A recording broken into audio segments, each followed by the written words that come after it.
Refraction होता क्या, अपवर्तन। इससे हम पहले क्या बता रहे थे, रिफ्लेक्शन। आपका जो चैप्टर कंप्लीट हुआ वो क्या हुआ, परावर्तन, रिफ्लेक्शन।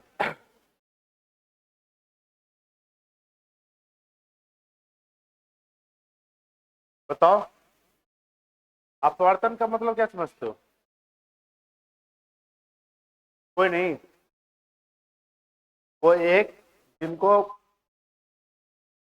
अच्छी तरह से ज्ञान हो वही बताएंगे, कि ना कि अपवर्तन ये फलना ढकना हो गया। बोलो, अरे खड़े हो जाओ, बताने में क्या दिक्कत है, थोड़ी कुछ जानते हो तो सही जानते हो।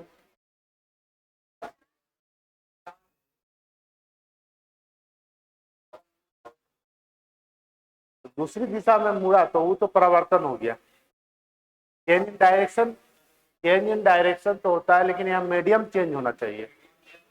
मीडियम समझते हो, माध्यम।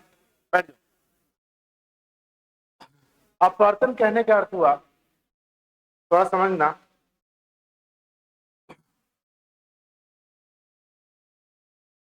लाइट हमेशा सीधी रेखाओं में गमन करती है, ठीक है, लेकिन हम इस सरफेस को ऑपेक नहीं बनाते। ऑपेक मतलब क्या होता है, आप पारदर्शी, हम इसको ट्रांसपेरेंट बना देते हैं। ट्रांसपेरेंट ग्लास है, तो अब लाइट इस पर इमिट किया ना, तो लाइट ये पास कर जाएगा, क्या कर जाएगा, पास। अब हम मान लेते हैं कि इधर जो जिससे लाइट आ रही थी ये क्या था, हवा, और जिसमें लाइट एंटर किया ये क्या है, पानी। अब देखो इसमें डेंस ज्यादा है, इसमें मॉलिक्यूल्स पार्टिकल्स ज्यादा है, और इसमें पार्टिकल्स कम है, क्योंकि ये गैस है और ये लिक्विड।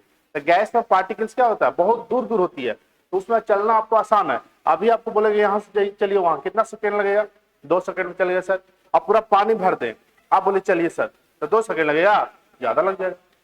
तो यही लाइट के केस में होता है कि जिसमें डेंस कम है उसमें लाइट का स्पीड ज्यादा होता है, और जिसमें डेंस ज्यादा, डेंस मतलब कि जिसमें सघन पार्टिकल ज्यादा, उसमें लाइट का स्पीड क्या हो जाएगा, स्लो।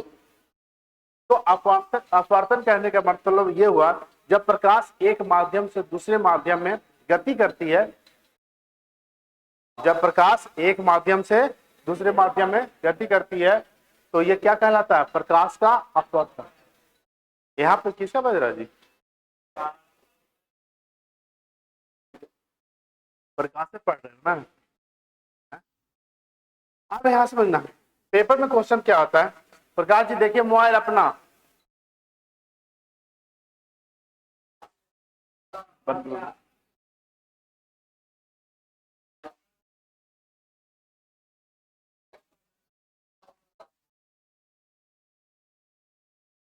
अब यहाँ देखिएगा, अब यहाँ समझिएगा, मान लीजिए प्रकाश का स्पीड कुछ ना कुछ भी है, इसमें प्रकाश का स्पीड क्या होगा,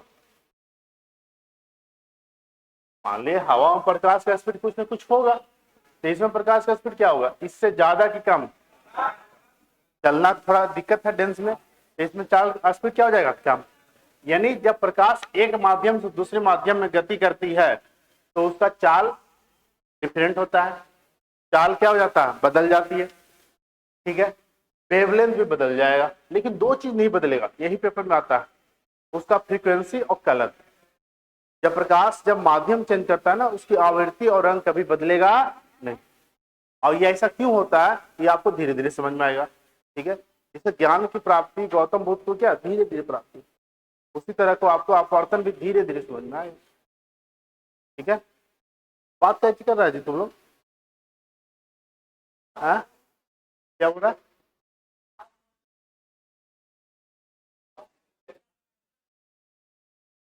क्या बोल रहे हो, बोलो तेज। ठीक है, हाँ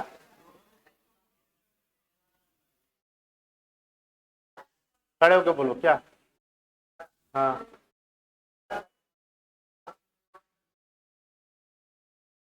प्रकाश में,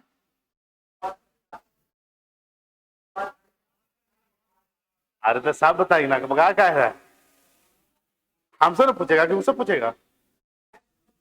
बैठ जाओ। अरे हम जब आपको पढ़ाने आए हैं, आप तो बगल वाले से पूछ रहे हो, तो दिक्कत है ना।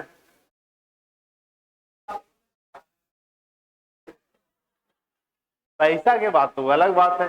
जैसे आपसे कोई प्रेम करता है, आप कहीं और जाइएगा तो दिक्कत है ना।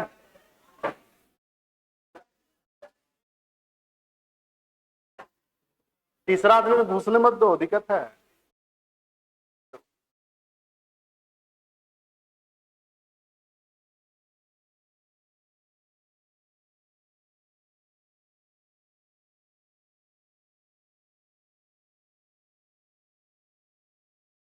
लिखिएगा, आप समझे, आप लिखिए, लिखिएगा।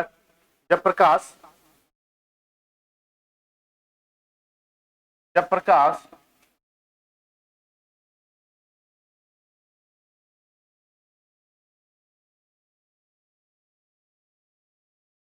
जब प्रकाश एक माध्यम से जब प्रकाश एक माध्यम से दूसरे माध्यम में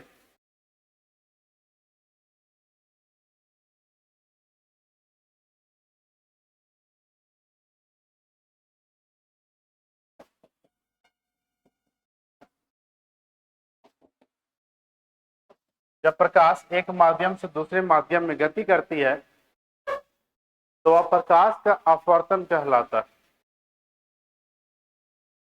तो वह प्रकाश का अपवर्तन कहलाता है। When light enters from one medium to another, this event is called diffraction of light.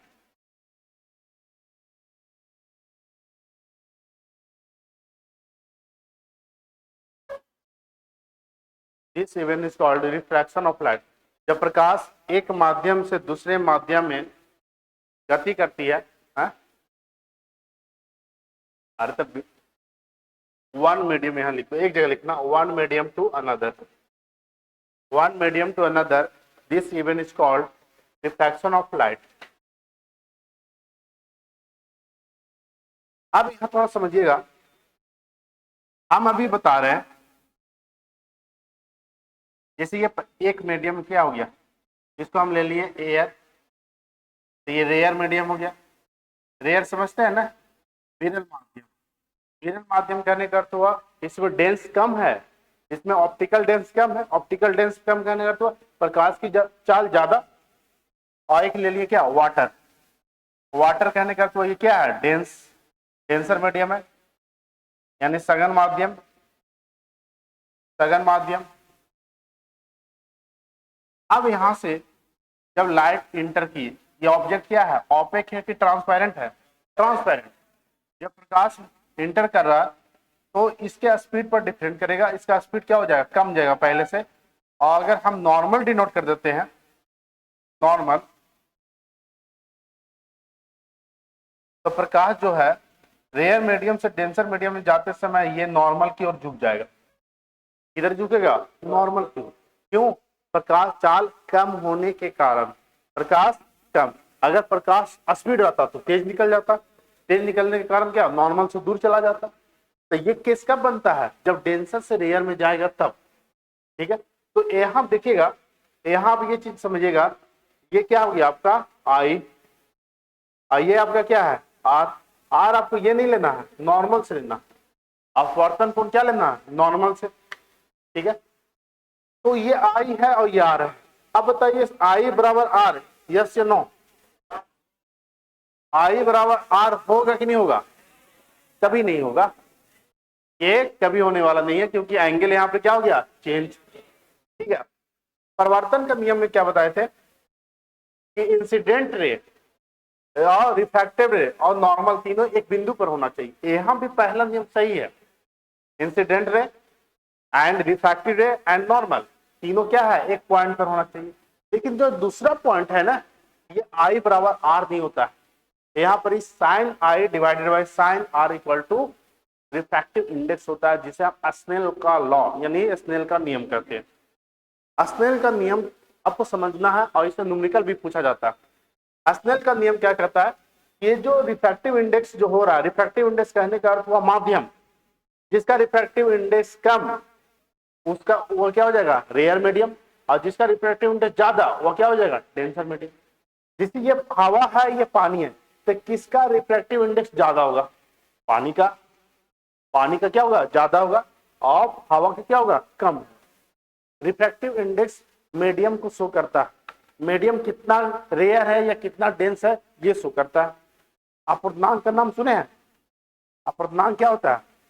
माध्यम में कितना मॉलिक्यूल्स है, ये बताता है अपूर्णांक, रिफ्रैक्टिव इंडेक्स। तो यहाँ हवा और पानी बता रहा है, तो किसका अपूर्णांक कम होना चाहिए?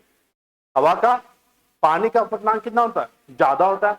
किससे ज्यादा होगा? कितना होगा? ये वैल्यू भी आपको याद रखना। तो हम ये कह रहे हैं कि साइन आई और साइन आर ये स्नेल लॉ बताता है, और ये डिपेंड करता है रिफ्रैक्टिव इंडेक्स यानी अपूर्णांक का। तो ये तो हो गया रेयर से डेंजर। अगर इसी डायग्राम को दोबारा बनाते हैं, लेकिन हम यहाँ कर देते हैं ये पानी है, वाटर, और ये क्या है? हवा। तो जब प्रकाश की किरणें अपवर्तन होती है, तो ये नॉर्मल के नजदीक, नॉर्मल से दूर, नॉर्मल से दूर, नॉर्मल से क्या हो जाएगा? दूर। ये आर और ये आई, ये साइन आई और ये साइन आर। यहाँ आर ज्यादा हो जाएगा, यहाँ क्या हो जाएगा? आर ज्यादा। यहाँ जो है वह प्रकाश की चाल पहले से क्या हो जाएगा? ज्यादा। यहाँ जो है प्रकाश की चाल पहले से कम। समझ में आई बात? तो जब प्रकाश अपना मीडियम चेंज करेगा, तो दो चीज कभी बदलने वाला नहीं है, इसकी आवृत्ति और इसका कलर। कलर कहने का अर्थ हुआ रंग। जैसे क्वेश्चन कभी आ जाए कि लाल रंग का प्रकाश रेयर से डेंसर में जा रहा है, रेयर से डेंसर में जा रहा है, तो अब ये लाल रंग का प्रकाश है ना, तो लाल रंग का प्रकाश जो रेयर में था वही डेंसर में होगा, यानी कि लाल पीला हो जाएगा। इसका कलर कभी चेंज नहीं होगा, और इसका फ्रीक्वेंसी कभी चेंज नहीं होगा। चेंज क्या होने वाला है? स्पीड। चेंज क्या होने वाला? वेवलेंथ। चेंज क्या होने वाला? ठीक है, ये सब आपको याद रखना।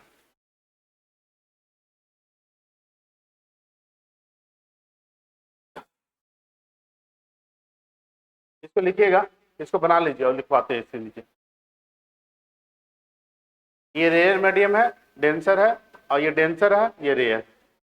जब रेयर से डेंसर जाएगा तब प्रकाश नॉर्मल की ओर झुक जाएगा, और जब डेंसर से रेयर जाएगा तब प्रकाश नॉर्मल से दूर चला जाएगा।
हो गया? हो गया तो लिखिएगा, लॉ ऑफ रिफ्रैक्शन, अपवर्तन का नियम। लॉ ऑफ रिफ्लेक्शन, अपवर्तन का नियम। पहला, incident ray normal and refracted ray all lie on same plane। ठीक है, लिखिएगा हिंदी में।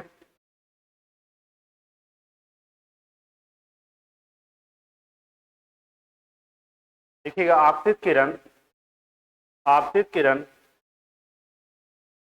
अविलंब, आपतित किरण अविलंब तथा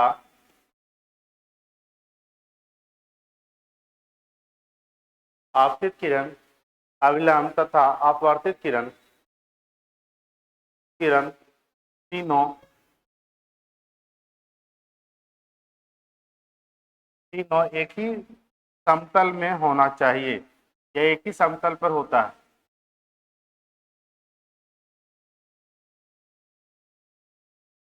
एक ही समतल पर होता है। दूसरा है स्नेल लॉ। अपवर्तन का दूसरा नियम है स्नेल लॉ। स्नेल लॉ क्या होता है?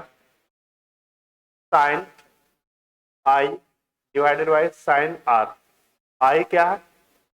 आपतन कोण। आर क्या? अपवर्तन कोण, परिवर्तन नहीं, आपतन कोण। और आर अपवर्तन कोण इक्वल टू एन। एन यहाँ पे क्या होना चाहिए? एन कहने का अर्थ हुआ यहाँ 1 दे दिए, यहाँ 2। एन का अर्थ हुआ अपवर्तनांक।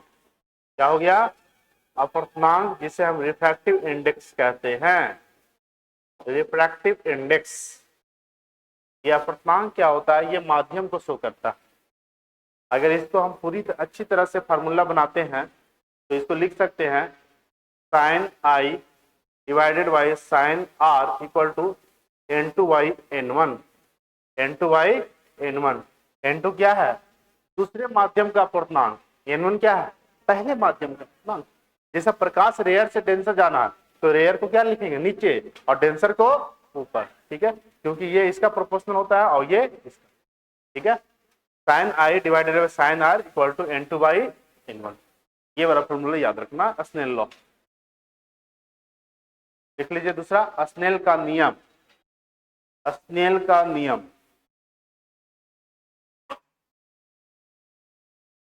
स्नेल का नियम sine i divided by sine r equal to n2 by n1। n2 क्या है? दूसरे माध्यम का अपवर्तनांक। n1 क्या है? पहले माध्यम का अपवर्तनांक।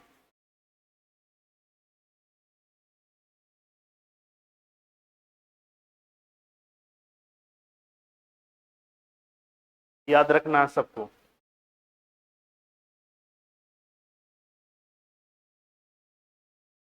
चलो आगे बढ़े।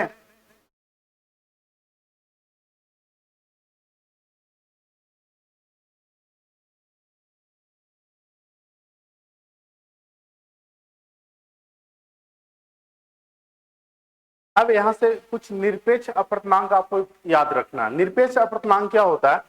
जैसे हम कोई चीज का वैल्यू याद रखते हैं, जैसे आपको याद है कि प्रकाश की चाल निर्वात में कितना होता है?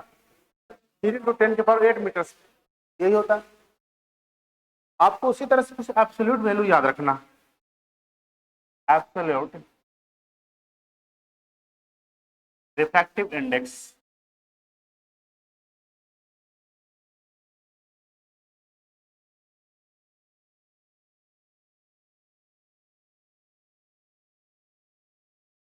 निरपेक्ष अपवर्तनांक, जैसे पहला निर्वात, निर्वात का अपवर्तनांक कितना होता है? 1। वैक्यूम में अपवर्तनांक कितना होता है? 1। प्रकाश की चाल, जैसे रिफ्रैक्टिव इंडेक्स निर्वात में बोले, निर्वात में कोई मीडियम नहीं है तो वहां रिफ्रैक्टिव इंडेक्स क्या होगा? 1। अगर उसी तरह से अगर हम बात बढ़ा देते हैं कि अगर रिफ्रैक्टिव इंडेक्स निकालना किसका है? हवा में। किसका है? हवा में। तो हवा में हो जाता है 1.003। 1.003 निर्वात से कुछ ज्यादा। उसी तरह से आपको निकालना रिफ्रैक्टिव इंडेक्स, ये 2-4 याद रखना। जैसे आपको निकालना पानी में, पानी में बताना है तो पानी में कितना होता है? 1. 1.33, 1.33। चौथा, एन रिफ्रैक्टिव इंडेक्स निकालना आप ग्लास में 1.5, ग्लास का याद रखना। और ग्लास का सबसे जरूरी है, रेलवे बहुत बार पूछा है डायमंड का, डायमंड का रिफ्रैक्टिव इंडेक्स कितना होता है 2.42, 2.42। सोचो डायमंड का रिफ्रैक्टिव इंडेक्स 2.42, यानी प्रकाश चलना कठिन किसमें है, डायमंड में। और इसमें क्या है, आसान है। ये दोनों में रिफ्रैक्टिव इंडेक्स किसका सबसे ज्यादा है, ग्लास का। तो ये डेंसर हो गया और ये क्या हो गया, रेयर। तो डेंसर रेयर पता करने के लिए आपको दो मीडियम की आवश्यकता होती है। जैसे हम बोल दिए कि ग्लास और वाटर में रेयर मीडियम कौन है, वाटर, और ग्लास क्या हो गया, डेंसर। आपसे पूछ दिया जाए कि डायमंड और वाटर में डेंसर कौन सा है, डायमंड। ठीक है, इसी तरह से आपको याद रखना। एक दो दो याद रखना। और 6 रिफ्रैक्टिव इंडेक्स अगर आपको सिलिकॉन का बताना है तो सिलिकॉन का होता है 3.9, सिलिकॉन का 3.9, 7 में 4 होगा जर्मेनियम का, बस। और आपको ज्यादा कुछ याद ही नहीं रखना, ये 7 पॉइंट याद रखना। निर्वात का रिफ्रैक्टिव इंडेक्स कितना, 1। पानी हवा का क्या, उससे थोड़ा कुछ ज्यादा। पानी में कितना 1.33 और 1.5 किसमें, ग्लास में। हीरा का कितना 2.42, सिलिकॉन का कितना 3.9 और जर्मेनियम का कितना 4, जर्मेनियम का 4। अब इससे न्यूमेरिकल कैसे आता है ये हम बताते हैं, इसको उतारिएगा।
हो गया।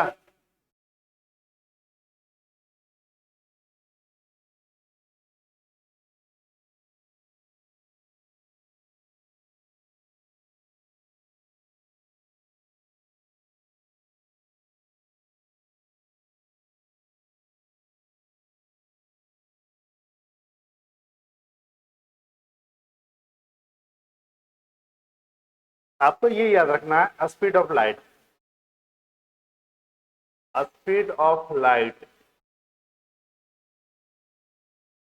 प्रकाश की चाल, प्रकाश की चाल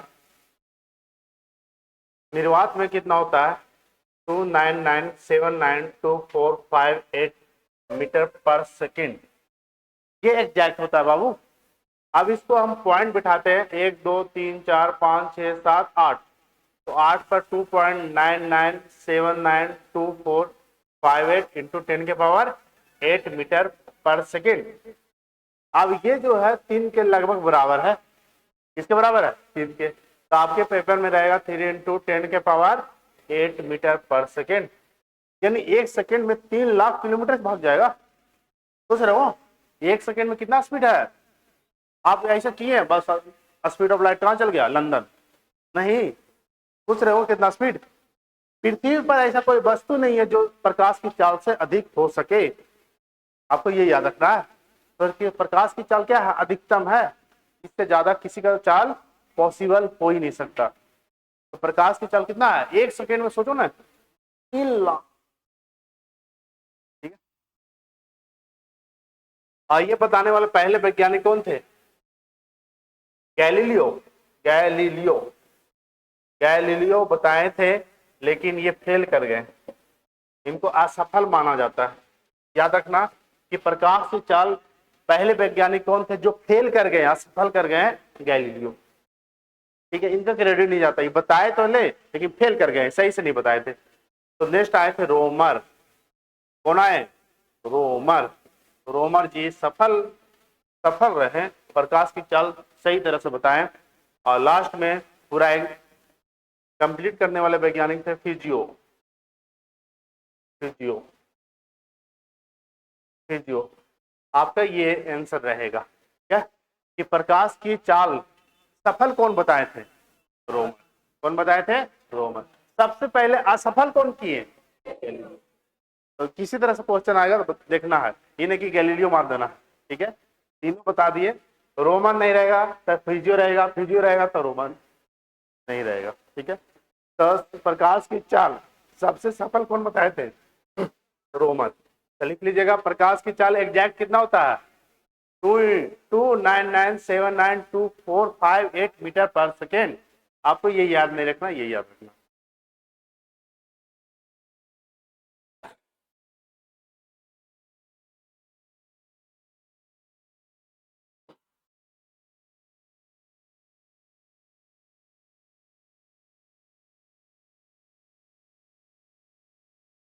हाँ,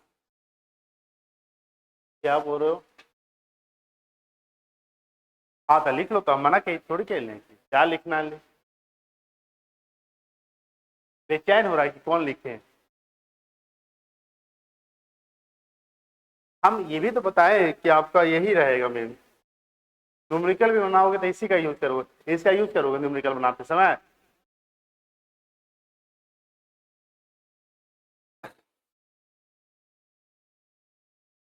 ये हम अप्रोक्स मान के चलते इतना, लेकिन इतना होता नहीं, होता कितना है? 2.99। कभी मान लीजिए एग्जामिनर का दिमाग खराब हो जाए, ये तो बहुत लोग जानता ही दे देगा, था 2.997 ज्यादा नहीं रहेगा, सब 2 के नजदीक रहेगा, जो मैंने मान लो।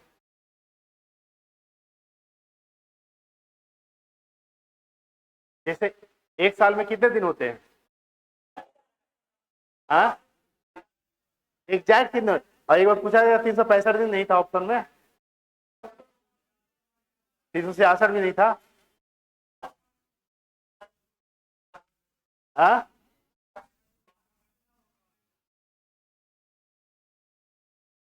एक साल में, एक साल कहने का अर्थ हुआ एक साल में 365 दिन होते हैं, 5 घंटे 48 मिनट 47.5 सेकेंड, ये एग्जैक्ट होता है। कितना? 365 दिन 5 घंटे 48 मिनट 47.5 सेकेंड। अब ये देखो, ये 5 घंटा 48 मिनट 47.5 सेकेंड को 6 घंटा मान सकते हैं एग्जैक्ट, तो हम लिख सकते हैं 365 दिन 6 घंटे, 365 दिन 6 घंटे। अब ये चार, एक दिन कब बढ़ेगा? जब इसमें 4 से मल्टीप्लाई होगा। 6 चौको 24, 24 घंटा बराबर क्या? एक दिन, तो 366 दिन।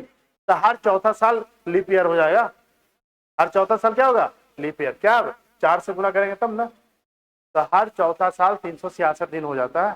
तो एग्जैक्ट इतना होगा, लेकिन अप्रॉक्स हम लोग कितना बोलते हैं?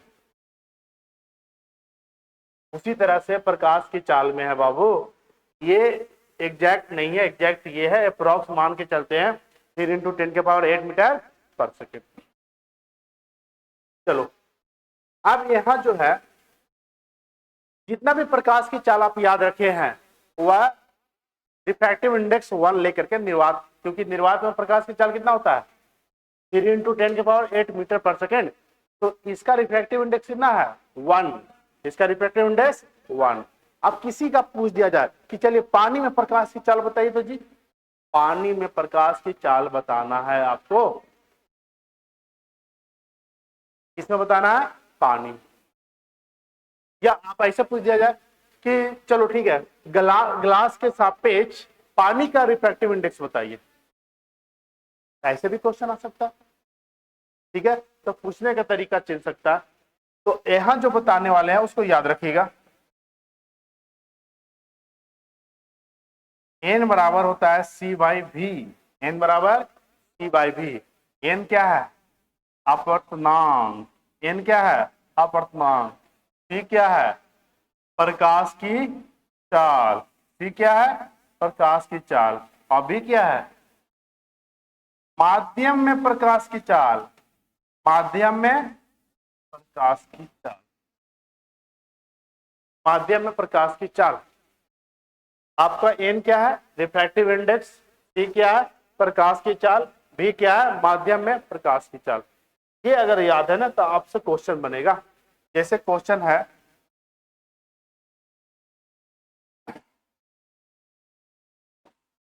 जैसे अभी निर्वात में प्रकाश की चाल ज्ञात करें। निर्वात में प्रकाश की चाल ज्ञात करें। ये तो आपको पता है। ये आपको क्या है? पता है। निकाल के देखते हैं निर्वात में प्रकाश की चाल। तो हम क्या बताएं? एन बराबर क्या हो गया? सी बाई वी। निर्वात में का रिफ्रैक्टिव इंडेक्स कितना होता है? 1। और सी का वैल्यू क्या है? 3 इंटू 10 के पावर 8 मीटर पर सेकेंड। अभी भी बराबर क्या आ जाएगा? 3 इंटू 10 के पावर 8 मीटर पर सेकेंड। तो जितना भी अगर वैल्यू दिया हुआ है वह निर्वात में रिफ्रैक्टिव इंडेक्स 1 को मान के दिया जाता है, क्योंकि 1 में किसी से भागा दोगे कोई फर्क पड़ने वाला है नहीं। लेकिन अगर यहां निर्वात से चेंज कर देंगे तो आपका पूरा आंसर चेंज होने वाला। समझ में आया? चलिए एक क्वेश्चन देते हैं, बनाइएगा इस फार्मूला को यूज करके। एन बराबर सी बाई वी। इसको अगर पकड़ के रख दिए ना तो बहुत कॉन्सेप्ट क्लियर हो जाएगा। देखिएगा, एन बराबर सी बाई वी। एन क्या है? अपवर्तनांक। सी क्या है? प्रकाश की चाल। और भी क्या है? माध्यम में प्रकाश की चाल।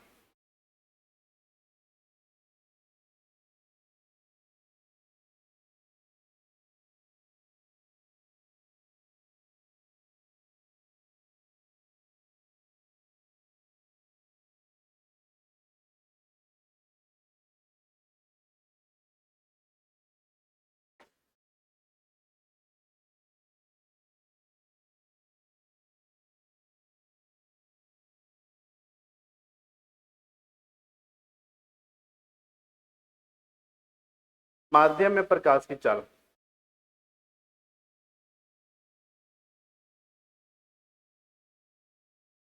हो जाएगा तो बोलिएगा, एक क्वेश्चन देंगे।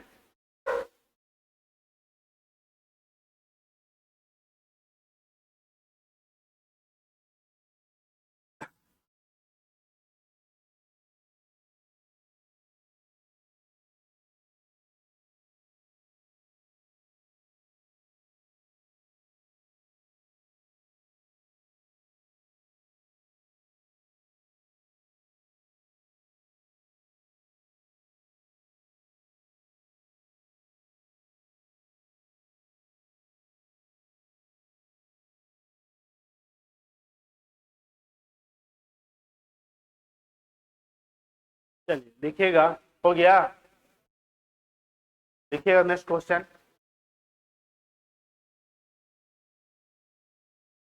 पानी में प्रकाश की चाल ज्ञात करें।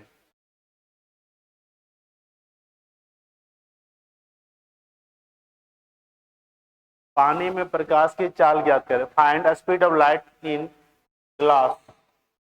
वाटर। ग्लास नहीं, वाटर। पानी में प्रकाश की चाल ज्ञात करें। पानी में प्रकाश की चाल ज्ञात करें। Find speed of light in water. चलिए निकालिए तो।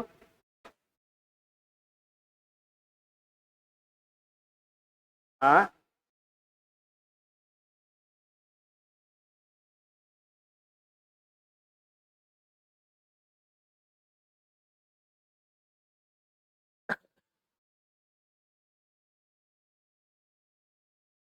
3 इंटू 10 के पावर 10 मीटर।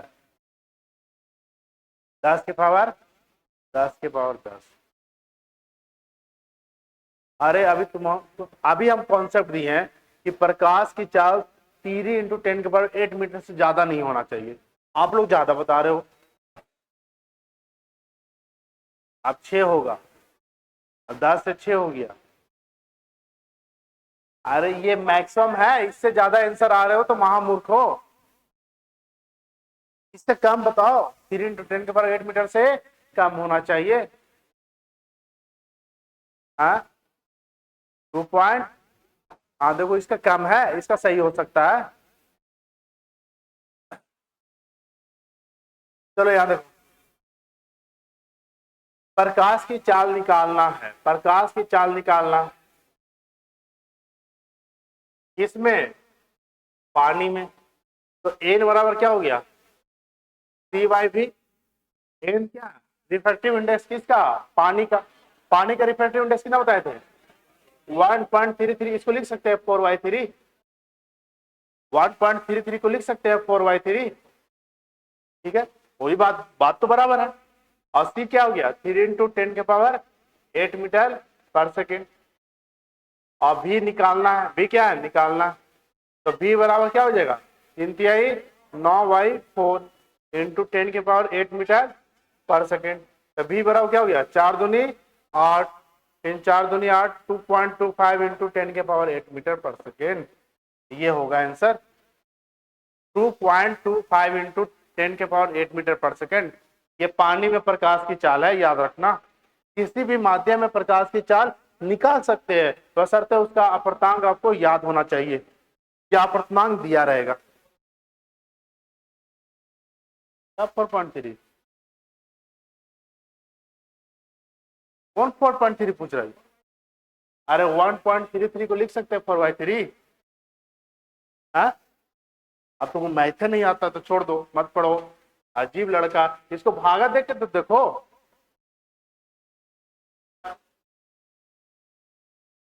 अब ये भी बताएंगे 4/3 को 1.33 कैसे लिखे हैं, तो तुम कोई मतलब ही नहीं रहा। इतना आपको आना चाहिए।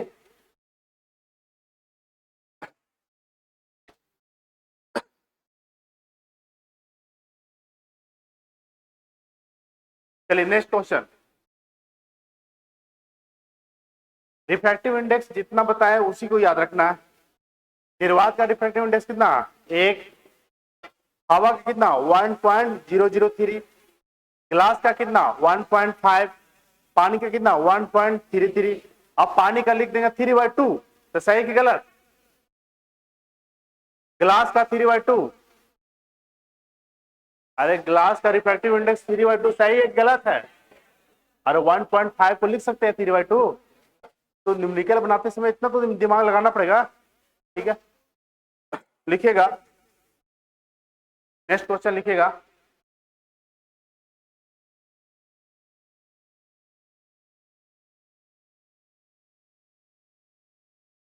चलो ये निकाल लो, प्रकाश की चाल, प्रकाश की चाल कांच में कितनी होगी। प्रकाश की चाल कांच यानी ग्लास में। अरे क्वेश्चन तो लिखने दो पहले, मिठाई बट रहा है।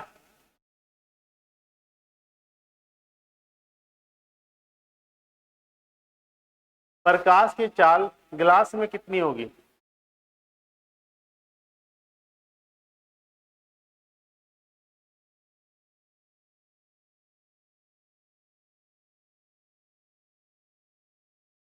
प्रकाश की चाल ग्लास में कितनी होगी, तो ग्लास का रिफ्रैक्टिव इंडेक्स कितना याद होना चाहिए, 1.5 बताए, तो 1.5 को लिख सकते हैं 3/2, आराम से लिख सकते हैं। तो एन बराबर क्या, C/, तो एन बराबर 3/2। सी का वैल्यू क्या है, 3 × 10⁸ मीटर/सेकेंड बाई बी। 3 क्या हो गया, कैंसिल। तो भी बराबर क्या हो गया, 2 × 10⁸ मीटर। यानी इसका डेंसर ज्यादा था तो प्रकाश की चाल भी क्या हो गया, कम गया पहले से। तो आप किसी का भी निकाल सकते हैं, तो बशर्ते आपको क्या होना चाहिए, रिफ्रैक्टिव इंडेक्स पता होना चाहिए।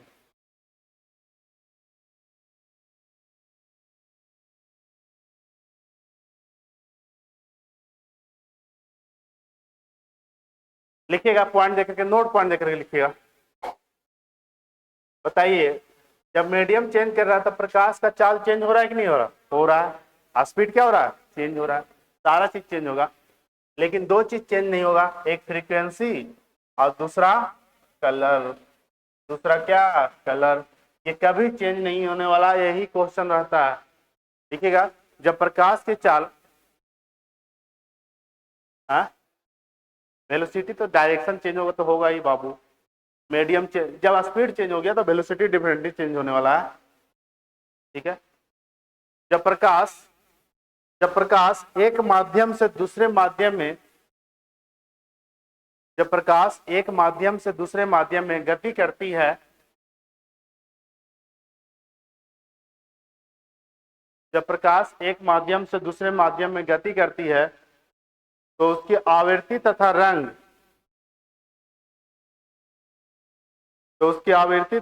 कभी चेंज नहीं होता, कभी बदलता नहीं है।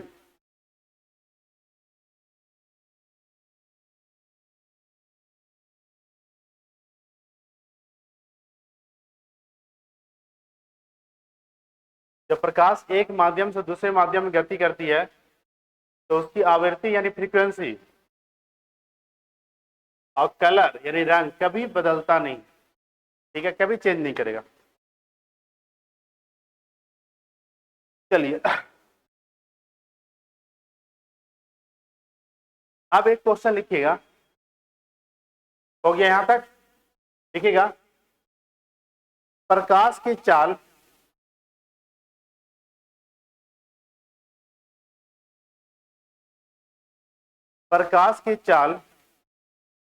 ज्ञात करे, प्रकाश की चाल ज्ञात करे यदि यदि माध्यम का अपर्तनांक 3 हो। ठीक है, लिख देते हैं, when refract index is 3 then find a speed of light। उस माध्यम में प्रकाश की चाल ज्ञात करे जिसका रिफ्रैक्टिव इंडेक्स कितना है, 3 है। हाँ, सिर्फ रिफ्रैक्टिव इंडेक्स दिया हुआ, देखो यहाँ पे आपको एक चीज दिया हुआ, आपको इस माध्यम में प्रकाश की चाल बताना है, तो आप यहाँ पे एन बराबर क्या लगाएगा, सी बाई वी। एन का वैल्यू क्या दिया हुआ, 3, और सी का वैल्यू आपको पता है यही ना, बाई वी। 3 क्या हो गया, कैंसिल, तो वी बराबर क्या हो गया, 1 इंटू 10 के पावर 8। ये माध्यम में प्रकाश की चाल है। अब ये माध्यम क्या है, ग्लास है, सिलिकॉन है, जर्मेनियम है, लोहा है, क्या है, आपको प्रकाश की चाल रिफ्रैक्टिव इंडेक्स पता ही नहीं है तो नहीं बता पाओगे। तो 2.99 अभी बताया, 2.9 किसका होता है, 2.9 किस, 2.9 नहीं 3.9 बताया ना, 3.9 और 2.42 बताए, तो डायमंड से ज्यादा है, डायमंड से ज्यादा। ठीक है, डायमंड से कुछ क्या होगा, ज्यादा। डायमंड में प्रकाश की चाल, तो डायमंड का 2.42 रख दोगे तो निकल जाएगा। चलो यहां तक क्लियर है। अब कुछ दूसरा कॉन्सेप्ट बताते हैं, देखिएगा।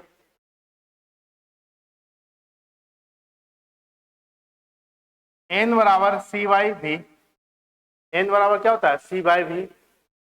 अब इस कॉन्सेप्ट को याद रखना, आगे जाके वेव में पढ़िएगा, वी बराबर होता है एफ इंटू लैम्डा। वेव की चाल जो होता है फ्रीक्वेंसी इंटू तरंग दैर्घ्य के बराबर होता है। आप v बराबर क्या बताएं, एफ इंटू लेमडा। v क्या है, चाल है, एफ क्या है, आवृत्ति है, और लेमडा क्या है, वेवलेंथ, तरंग दैर्घ्य।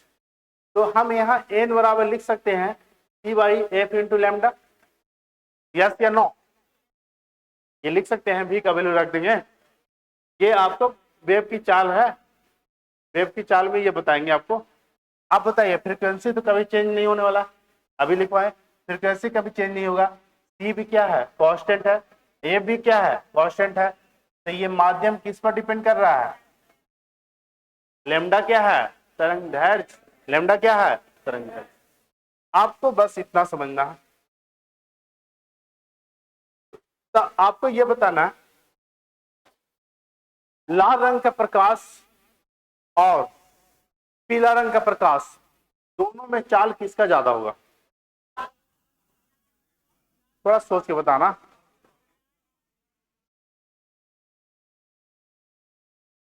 अच्छा थोड़ा क्वेश्चन चेंज करते हैं। लाल रंग का अपर्तनांक और पीला रंग का अपर्तनांक, दोनों में अपर्तनांक किसका ज्यादा होगा? है लाल पीला दो गो ऑप्शन है। लाल, कितने लोग लाल बता रहे हैं? अपर्तनांक कितना लाल हो, लाल? आप तो सब लाले लाल है। आप पीला कितने लोग बता रहे हैं? बाकी पीला। देखो यहां समझो, यहां समझिएगा। अभी बताएं, अपर्तनांक ज्यादा तो प्रकाश की चाल स्लो, अपर्तनांक ज्यादा तो प्रकाश की चाल स्लो, अपर्तनांक कम तो प्रकाश की चाल ज्यादा। कल बताया था कि प्रकाश जो है 7 रंगों से मिलकर बना है, ठीक है? यही है ना, रेड ऑरेंज येलो ग्रीन और ब्लू इंडिगो और वायलेट। इसका वेवलेंथ सबसे ज्यादा होता है और इसका वेवलेंथ सबसे कम। थोड़ा दिमाग लगाओ। एन बराबर सी वाई एफ लेमडा, एन बराबर सी एफ, इसको तो छोड़ दो, डिवाइड में क्या है 1 बाई लेमडा, ये तो कांस्टेंट है। लेमडा का वैल्यू ज्यादा तो एन क्या कम, लेमडा का वैल्यू ज्यादा तो एन कम, लेमडा का वैल्यू कम तो एन ज्यादा। तरंगदैर्घ्य किसका है सबसे ज्यादा? लाल का। तो लाल का तरंगदैर्घ्य ज्यादा तो एन कम, तो लाल रंग का अपर्तनांक सबसे कम होगा। क्यों? क्योंकि वेवलेंथ क्या है ज्यादा है। तो लाल रंग का अपर्तनांक कम है तो चाल ज्यादा। नहीं समझे? अभी ना बता रहे हैं कि एन बराबर क्या होगा सी वाई बी, तब चाल कब ज्यादा होगा? अपर्तनांक कम होगा तब ना। एक हो गया अपर्तनांक 10 और एक हो गया 5, तो किसमें प्रकाश की चाल ज्यादा? 5 वाला। तो अपर्तनांक कमने से चाल बढ़ जाता है और अपर्तनांक बढ़ने से चाल, तो लाल रंग का अपर्तनांक क्या होता है बताइए? वेवलेंथ ज्यादा है तो लाल रंग का अपर्तनांक क्या होगा? कम। सबसे ज्यादा अपर्तनांक किसका होगा? सबसे ज्यादा बैगनी का। तो प्रकाश की चाल सबसे कम बैगनी में, सबसे कम क्या बैगनी में। तो ये याद रखिएगा कि 7 रंगों में प्रकाश की चाल कौन रंग का सबसे ज्यादा होगा? लाल। और सबसे कम किसका? बैगनी का। ठीक है, इसका अपर्तनांक क्या कम और इसका अपर्तनांक, अपर्तनांक कम प्रकाश की चाल, अपर्तनांक ज्यादा प्रकाश की चाल, अपर्तनांक बढ़ने से प्रकाश की चाल क्या हो जाता है? कम। आप इस कॉन्सेप्ट को ध्यान में रखना। वेवलेंथ ज्यादा अपर्तनांक कम, वेवलेंथ कम अपर्तनांक ज्यादा, और प्रकाश की चाल अपर्तनांक बढ़ने से क्या हो जाता है? घट जाए। समझ में आया? तो ये अब क्वेश्चन रहेगा कि प्रकाश की चाल सबसे ज्यादा किसका, किसमें किस रंग का होता है? ग्रीन, येलो, ब्लू, इंडिगो, कौन किस रंग का चाल सबसे ज्यादा होगा? देखो इस 4 ऑप्शन है, ग्रीन है, येलो है, ब्लू है और इंडिगो है। प्रकाश की चाल किसका ज्यादा होगा?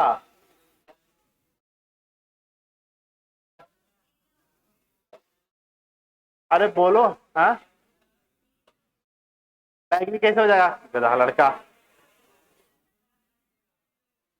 अरे वेवलेंथ किसका ज्यादा है? तब वेवलेंथ ज्यादा तब ये जो है पीला रंग ज्यादा तेज निकलेगा ना, लाल रंग आपको दूर से दिख जाएगा। लाल रंग ज्यादा गति करती है, क्यों? क्योंकि इसका स्कैटरिंग कम होता है। क्यों? वेवलेंथ ज्यादा होने के कारण। आगे जाके पढ़िएगा स्कैटरिंग, रामन इफेक्ट, तो उसमें लाल रंग का स्कैटरिंग कम, इसीलिए लाल रंग को डेंजर में शामिल करते हैं। दिखेगा बहुत कम, और बैगनी इतना बिखर जाएगा ना कि दिखेगा नहीं। जैसे देखो यहाँ पर आपको नहीं समझ में आ रहा है, ये बैगनी है ना, ये देखो, और एक रेड देखो,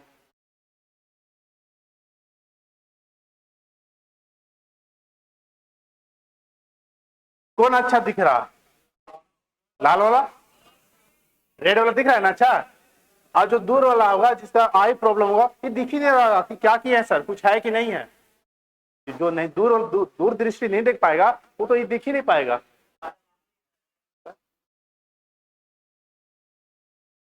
चलिए लिखिएगा।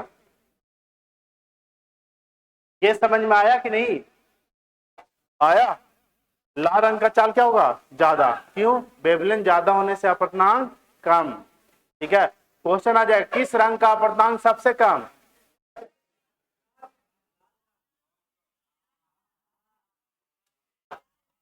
किस रंग का अपवर्तनांक सबसे कम? अभी भी बैगनी कुछ लोग का आ रहा था।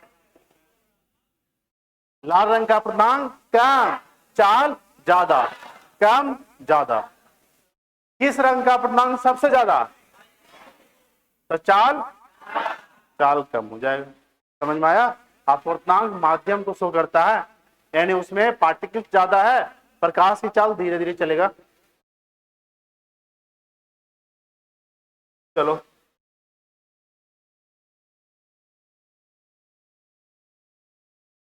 ये समझ में आ गया ना? ठीक है, लिखवाना पड़ेगा।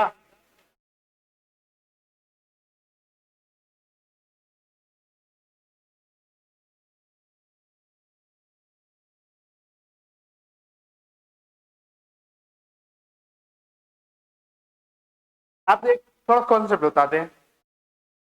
अपवर्तन पढ़ रहे थे, अपवर्तन का कुछ नियम होता है, इसमें क्या डाला हुआ है? इसमें क्या है? कैसे पता चला कि पानी है जी? है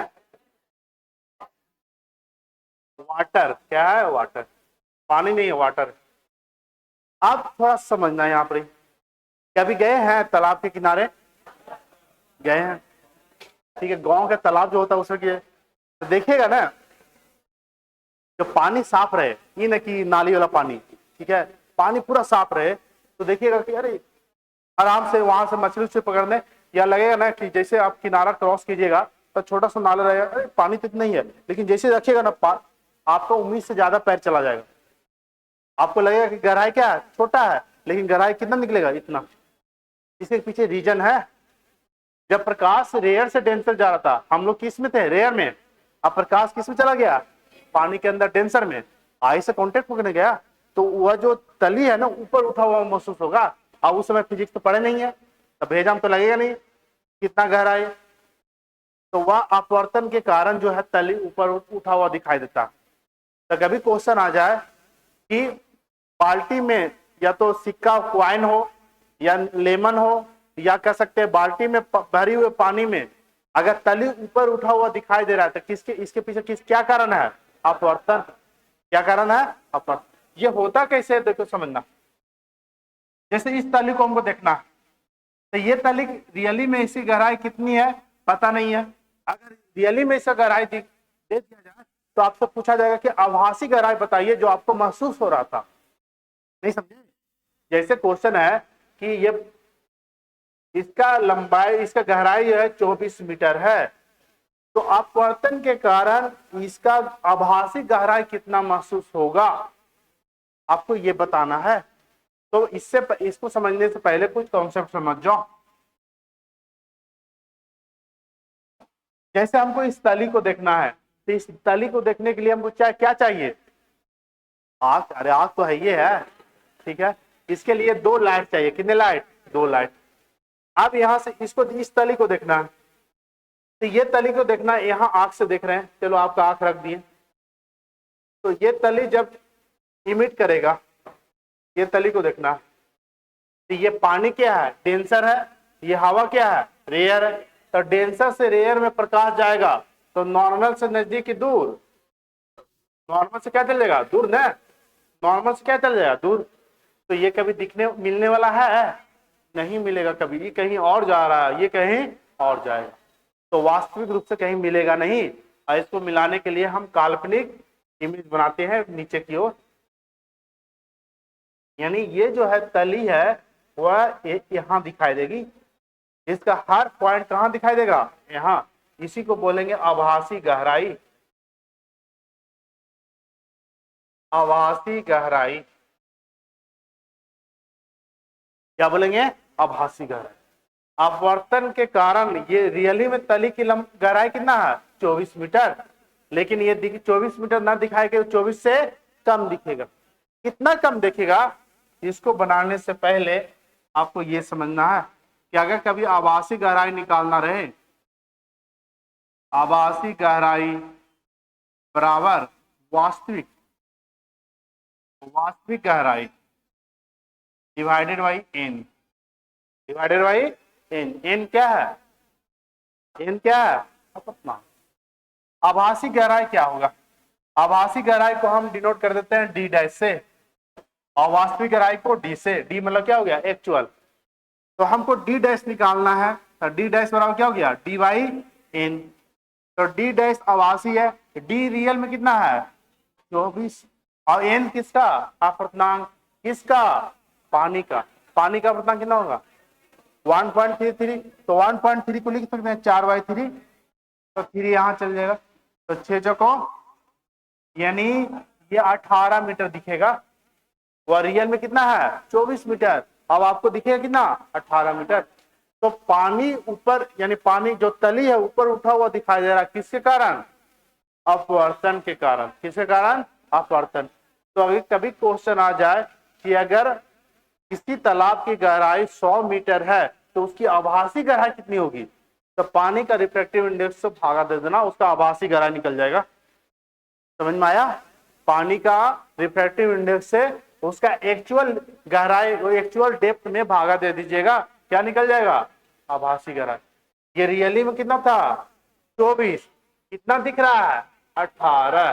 कितना दिख रहा है? 18। तो मछली, जैसे मछली जा रहा है तो आपको लगेगा मछली ऊपर है, लेकिन मछली ऊपर उससे नीचे रहता, आप पकड़ नहीं पाइएगा। लेकिन एक मान लीजिए बगुला, बगुला ऊपर से देख लेगा, तो उसको फिजिक्स पढ़ा है, वो शुरू से फिजिक्स पढ़ा हुआ रहता है, वो अपना स्पीड को बढ़ा देगा। रिफ्रैक्टिव इंडेक्स याद रखता है 4/3 होता है पानी का, और वह उस स्पीड से जाएगा कि मछली लेके निकलेगा, क्योंकि मछली रियली में बगुला को कहां दिख रहा है? यहाँ, लेकिन मछली है कहां? हम लोग तो कंफ्यूज कर जाते हैं, हम लोग हाथ यहीं तक लेके जाएंगे, पता चला मछली टच भी नहीं किए हैं, मछली टच भी नहीं हुआ। ऐसा हुआ है? मछली ने पकड़े होगा जी, रियली में टच भी नहीं होता है। ठीक है, और बगुला यहाँ पे आएगा, स्पीड बढ़ाएगा, इसको लेके निकल जाएगा। तो उसको रिफ्रैक्टिव इंडेक्स पता है 4/3, 4/3। लेकिन मछली को भी पता है कि जब ये इसको देखेगा तो ये यहां नहीं दिखाएगा, यहां दिखेगा। नहीं समझे? जैसे बगुला को क्या दिखेगा? आभासी गहराई। तो मछली को जब बगुला को देखेगी तो इसको आभासी ऊंचाई प्रतीत होगा। अगर बगुला रियली में यहाँ उड़ रही है ना, तो इससे ऊपर दिखेगा क्या? बगुला। क्यों? क्योंकि जब प्रकाश इससे ऊपर जाएगा तो ऊंचाई क्या होगा? ज्यादा महसूस होगा, ऊंचाई ज्यादा महसूस होता है। अब पानी से ऊपर देखिएगा, हम लोग देख नहीं पाएंगे, अगर किसी कारण से देखेंगे ना तो ऊंचाई ज्यादा महसूस होता है, और ऊपर से नीचे देखेंगे तो गहराई कम महसूस होता है। यही समझना, समझ में आया? तो आभासी ऊंचाई निकालना है तो रिफ्रैक्टिव इंडेक्स को गुना कर देना, आभासी गहराई निकालना है तो रिफ्रैक्टिव इंडेक्स को भागा कर देना। जैसे क्वेश्चन ऐसे भी आ सकता है कि बगुला जो है मछली की आभासी गहराई कितना पर देख सकता है, तो ठीक है, जैसे ये 10 है तो हम 18 जोड़ देंगे, 28 मीटर पे देख सकता है। लेकिन क्वेश्चन आ जाएगा मछली बगुला को कितना ऊंचाई पर देख सकता है, तभी आंसर ये गलत हो जाएगा। आंसर क्या हो जाएगा? गलत। तो अभी बस इतना समझिए कि आभासी गहराई क्या होता है। एक्चुअल गहराई में रिफ्रैक्टिव इंडेक्स को भागा दे दीजिएगा तो क्या निकलेगा? आभासी गहराई।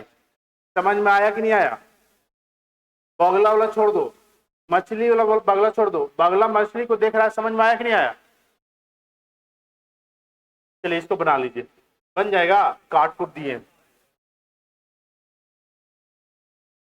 देखो एक बार आप बना देते हैं, ये पानी है,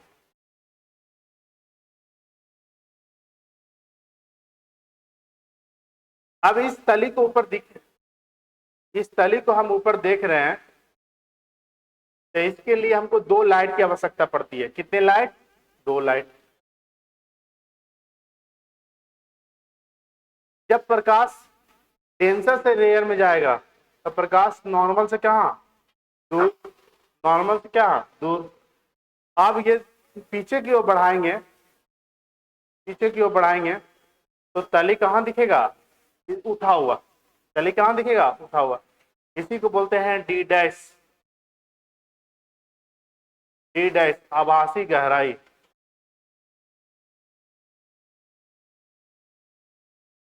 ये क्या है आपका?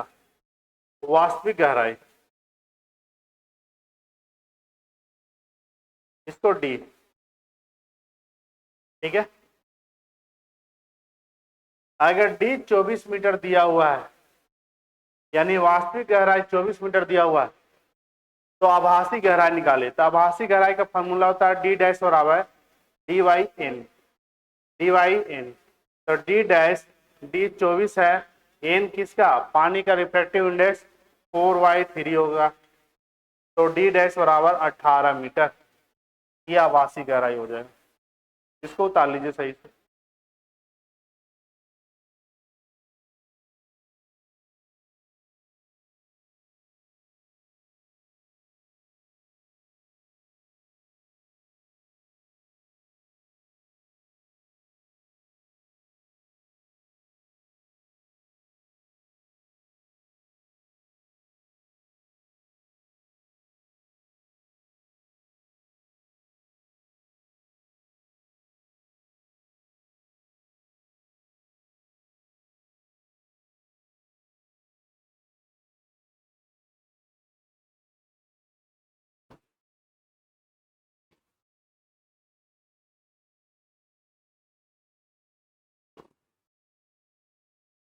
अपवर्तन का कुछ नियम, कुछ एग्जाम्पल होता है, उसको याद रखिएगा। ठीक है। ये आएगा जैसे तारों का टिमटिमाना अपवर्तन के कारण। तारों का टिमटिमाना किसके कारण? अपवर्तन, शाइनिंग ऑफ स्टार। ठीक है। सूर्योदय या सूर्यास्त के समय, सूर्योदय के समय सूर्य पहले दिखाई पड़ना किसके कारण? अपवर्तन। सूर्योदय के बाद भी सूर्य का दिखाई पड़ना अपवर्तन के कारण। समझ में आ रहा है ना? ठीक है। और आप ये याद रखिएगा, भरे हुए बाल्टी में सिक्का या लेमन को ऊपर उठा हुआ दिखना, क्या? अपवर्तन के कारण। रड का मुड़ा हुआ दिखाई देना अपवर्तन। रड मुड़ा हुआ दिखाई दे रहा है किसके? मीडियम चेंज होने के कारण। तो अपवर्तन के कारण। ये सब एग्जाम्पल है, याद रखना, और एग्जाम्पल से ही पेपर बनता है। तो लिख लीजिएगा। हो गया यहां तक?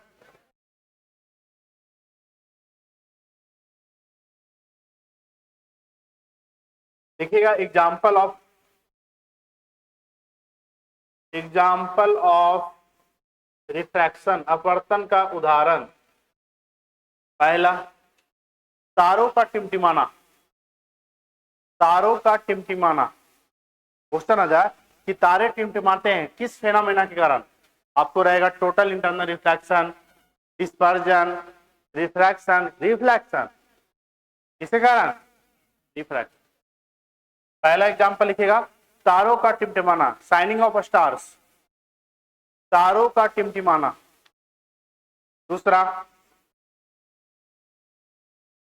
तारों का टिमटिमाना।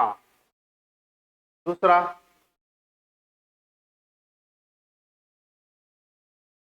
सिक्का या नींबू का पानी में ऊपर उठा हुआ दिखना। पानी में ऊपर उठा हुआ दिखना।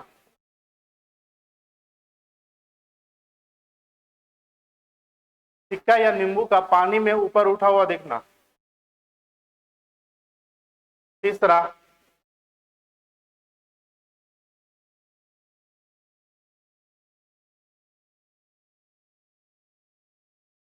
पानी से भरी बाल्टी में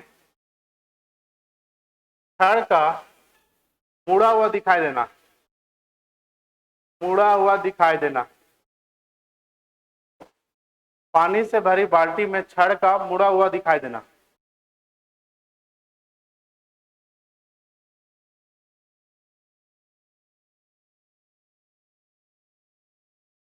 पानी से भरी बाल्टी में छड़ का मुड़ा हुआ दिखाई देना।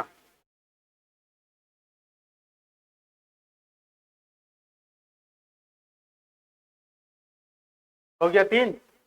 चौथा क्या होता है? सूर्योदय, सूर्योदय मतलब क्या होगा? सन का निकलना। सूर्योदय मतलब क्या होगा? सन का। तो अगर मान लीजिए सूर्योदय 5:10 पर हो रहा है ना, तो आपको सूर्य 5:08 पर ही दिखाई देने लगेगा। कितना पर? 5 यानी पहले दिखाई दे देगा।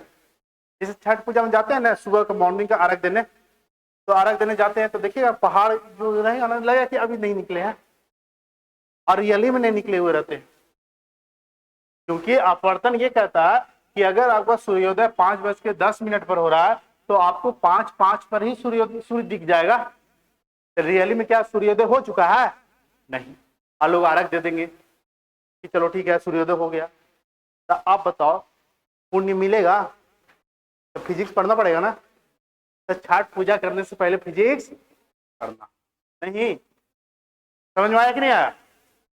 तो कहने का अर्थ ये हुआ कि रियली में सूर्य कब उग रहा है? 5:10 में, और दिखेगा क्या? 5:10 के पहले। 5:10 के कारण क्या है? अपवर्तन। कारण क्या है? अपवर्तन। ठीक है, तो लिखिएगा चौथा एग्जाम्पल।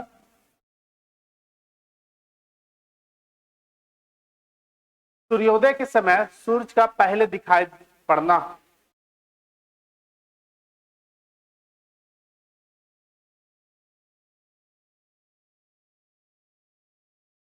सूर्योदय के समय सूरज का पहले ही दिखाई देना।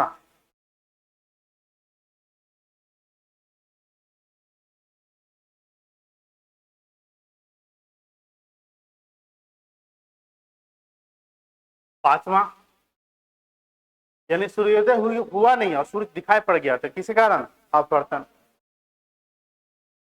सूर्यास्त के बाद भी सूरज का दिखाई देना। नेक्स्ट लिखिएगा सूर्यास्त, यानी सूर्यास्त हो चुका है और फिर भी सूर्य भगवान दिख रहे हैं, तो किसी कारण? अपवर्तन। तो शाम में लोग भी गलती कर देते हैं, तो लिखिएगा सूर्यास्त के बाद भी सूरज का दिखाई पड़ना। सूर्यास्त के बाद भी सूरज का, सूर्यास्त के बाद भी सूरज का दिखाई पड़ना। ये सब एग्जाम्पल याद रखिएगा। टोटल कितने एग्जाम्पल बताएं? 5। बस ये 5 एग्जाम्पल याद रखिएगा। कल का चैप्टर याद रखिएगा, कल पढ़ाएंगे टोटल इंटरनल